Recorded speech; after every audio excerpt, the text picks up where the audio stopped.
देखो भाई, आज हम बात करेंगे डिप्लोमा इन एक्सरे टेक्नीशियन। ठीक, ये पेपर फर्स्ट है सेकेंड ईयर का। ठीक है ना, सेकेंड ईयर का पेपर फर्स्ट। इसमें किससे रिलेटेड क्वेश्चन पूछे जाएंगे? तो मेडिसिन, गायनिकोलॉजी, न्यूरोलॉजी। ये स्पेलिंग गलत है, न्यूरोलॉजी लिखते, लेकिन न्यूरोलॉजी है। ठीक है, आगे है जी न्यूरो सर्जरी,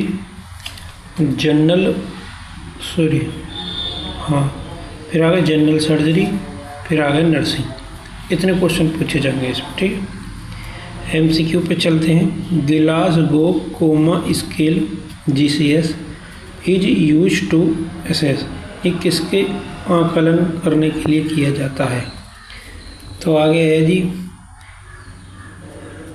यार पता नहीं काले, heart rate, blood pressure, level of consciousness, respiratory rate.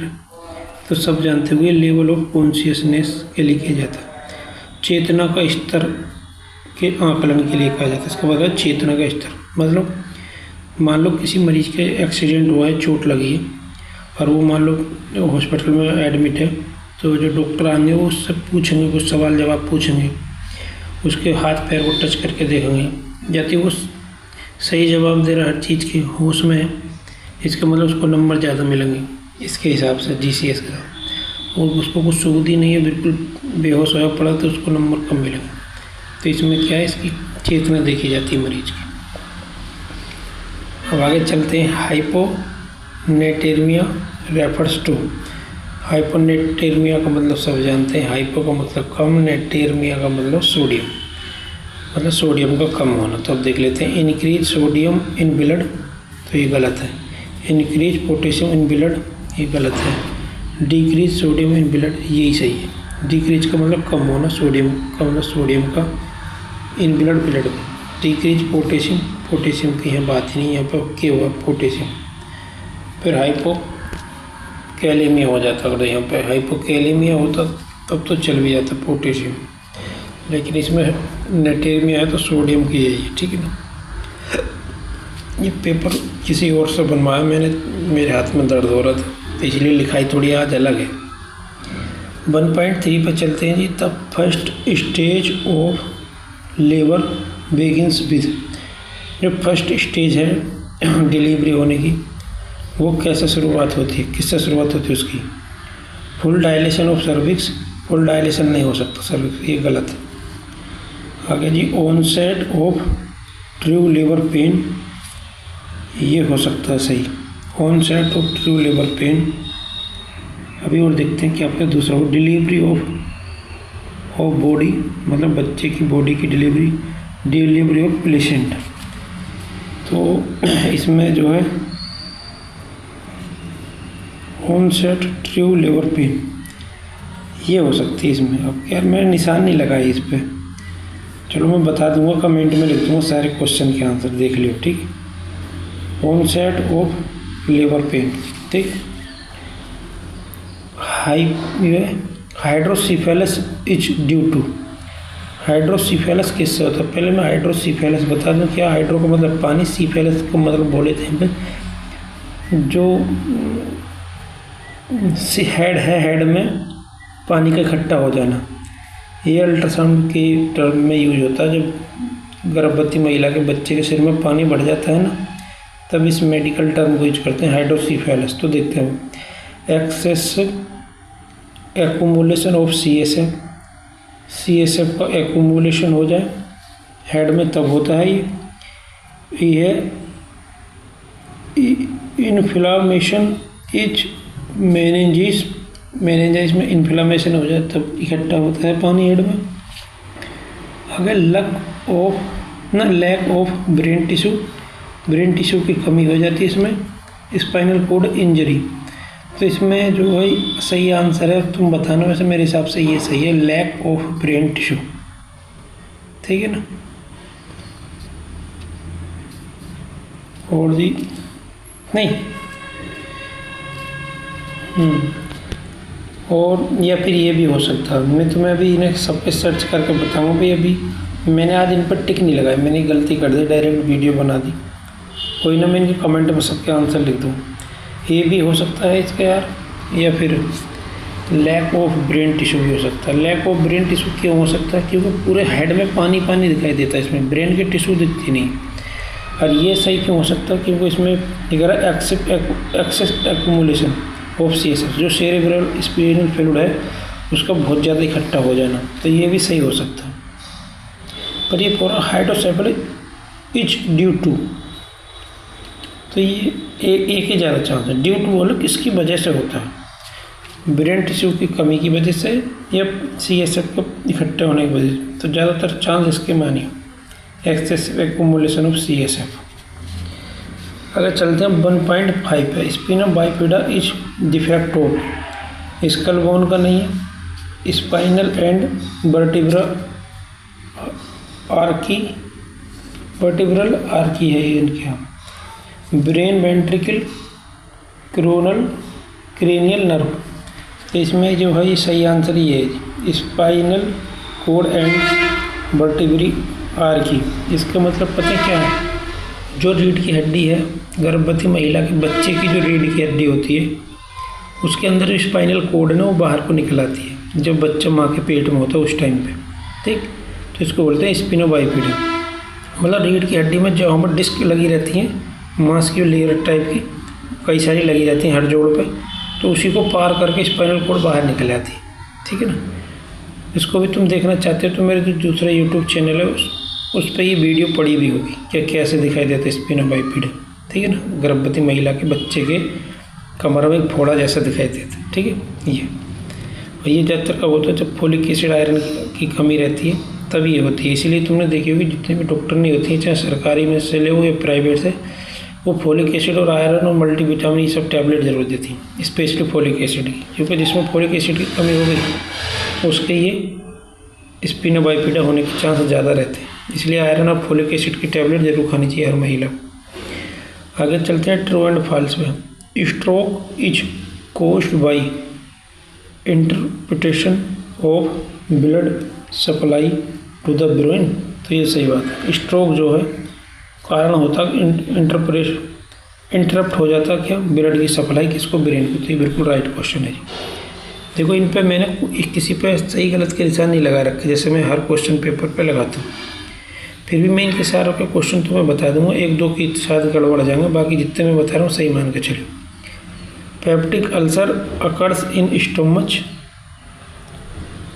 और ड्यूडेनम, तो ये भी सही है, ठीक है ना। पेप्टिक अल्सर 80% चांस है स्टोमक में होगा, खाने की थैली में, और कुछ हद तक ड्यूडेनम में भी हो सकता है, ठीक। ये भी सही है। एपिलेप्सी इज मेंटल डिसीज, हाँ तो ये भी सही है।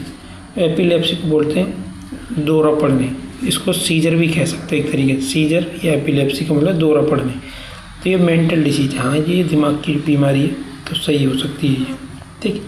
इनकी क्वेश्चन में अभी मैं बताइए, कमेंट में लिख के बता दूँ। फिर भी जो मैं बता रहा हूँ उस पर कुछ हद तक यकीन करियो, हालांकि मेरे डिपार्टमेंट नहीं, पर ये तो एक्सरे का, पर इतने क्वेश्चन तो मेरे को मालूम ही है, ठीक।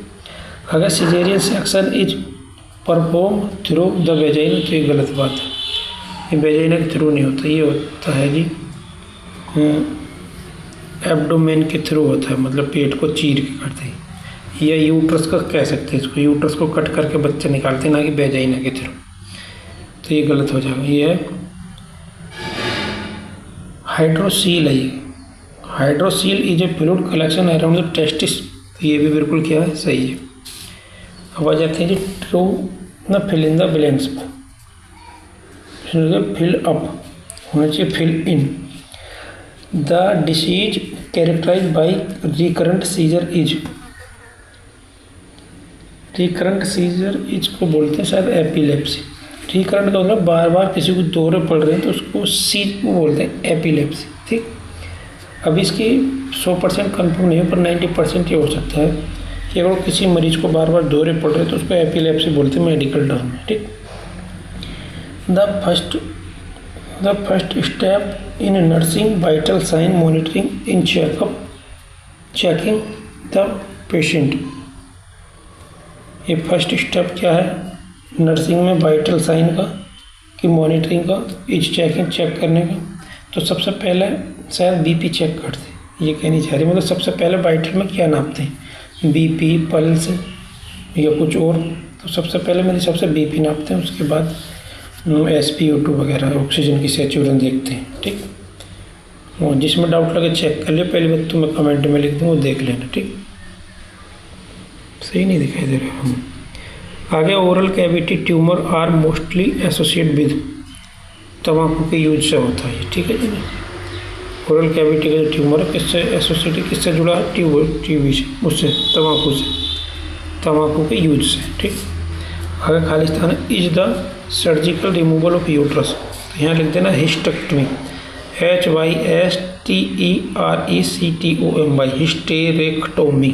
ठीक, द डेफिशिएंसी ऑफ, अगर लिख रहा हूँ कोजिट परनीशियस एनीमिया, किसकी कमी से होता है जी परनीशियस एनीमिया? कोई इसको तुम बताना कमेंट में। ठीक है, ना पता होगी तो मैं कमेंट में बता दूँ। वैसे तो मैं इन सबके आंसर कमेंट में लिखने वाला हूँ थोड़ी बहुत देर में। ठीक है, वीडियो अपलोड के तुरंत बाद लिख दूँगा।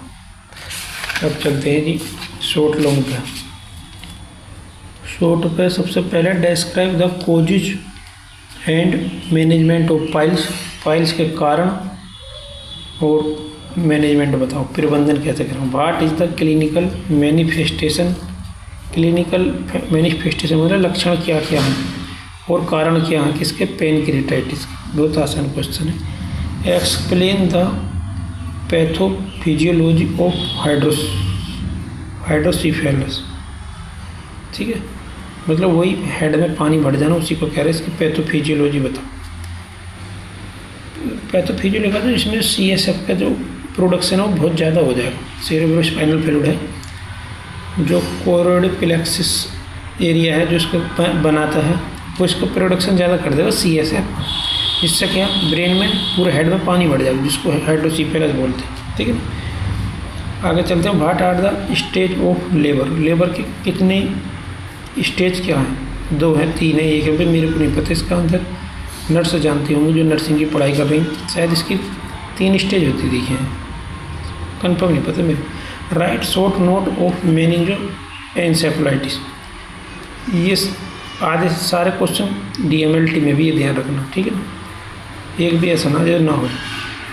ये भी है, ये नहीं है लेबर वाला, ये है, ये है, ये है, ये है।